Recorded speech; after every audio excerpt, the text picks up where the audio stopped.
नमस्कार. आज आपण एका खूप परिचित पण तितक्याच खोलवर विचार करायला लावणाऱ्या पौराणिक कथेबद्दल बोलणार आहोत, कालियामर्दन. हो. आपल्याकडे यासाठी Kaliyamardan, Krishna's dance of Triumph यातले काही संदर्भ आहेत आणि चित्रकार चंद्रकांत चन्ने यांच्या कामातूनही काही धागेदोरे मिळतात. बरोबर. आपला प्रयत्न हा राहील की या कथेला फक्त एक गोष्ट म्हणून न बघता त्यातून काय काय अर्थ निघू शकतात हे जरा समजून घेऊया. अगदी. सुरुवात कुठून करायची? नागांपासून. हो, मला वाटतं ती चांगली सुरुवात असेल, कारण पुराणांमध्ये नागांना खूप महत्वाचं स्थान आहे, नाही का? नक्कीच. आता बघा ना, समुद्र मंथनाच्या वेळी वासुकी नागाने मदत केली. मंदार पर्वताला गुंडाळून. अगदी. मग शेष नागावर तर विष्णू स्वतः विश्रांती घेतात. आणि लक्ष्मण, बलराम हे तर थेट शेषनागाचे अवतार मानले जातात. म्हणजे नाग हे तसे देवप्रियच झाले. बरोबर. पण इथेच एक विरोधाभास आहे. विष्णूचं वाहन कोण? गरुड. गरुड. आणि गरुड म्हणजे नागांचा कट्टर शत्रू. अगदी. ही गंमत आहे. पण कथेनुसार वृंदावनात एका ऋषी पत्नीने शाप दिला होता की गरुड तिथे येऊ शकणार नाही. अच्छा, म्हणजे गरुडासाठी ती जागा वर्ज्य होती. हो. आणि याच संधीचा फायदा घेतला कालिया नागाने. तो 5 फण्यांचा मोठा नाग आपल्या पत्नी आणि परिवारासह गोकुळजवळ यमुनेच्या डोहात येऊन राहिला, गरुडापासून वाचण्यासाठी. पण त्याच्या येण्याने झालं काय की यमुनेचं पाणी इतकं विषारी झालं की गोकुळवासियांचं जगणंच मुश्किल झालं.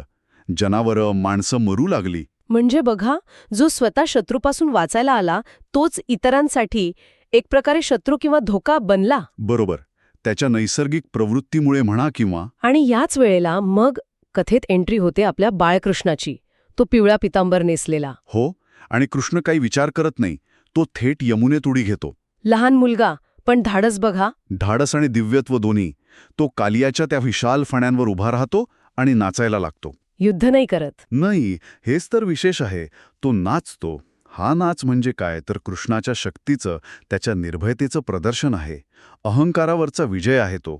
आणि त्या नाचाने मग कालिया अगदी थकून जातो, शक्तिहीन होतो, रक्तबंबाळ होतो. शेवटी तो आणि त्याच्या पत्नी शरण येतात कृष्णाला. कृष्ण पण मग मोठेपणा दाखवतो, त्याला मारत नाही.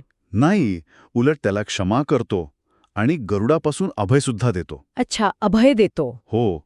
आणि सांगतो की तू इथून निघून रमणक नावाच्या बेटावर जा. तिथे तुला गरुडाचा त्रास होणार नाही. पण खरी मेख किंवा कथेचा जो महत्वाचा भाग आहे तो यानंतर येतो, नाही का? तो संवाद. अगदी. तो संवाद सगळ्यात महत्वाचा आहे.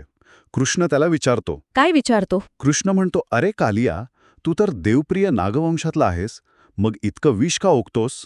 साधा प्रश्न वाटतो हा. पण साधा नाहीये. अजिबात नाही.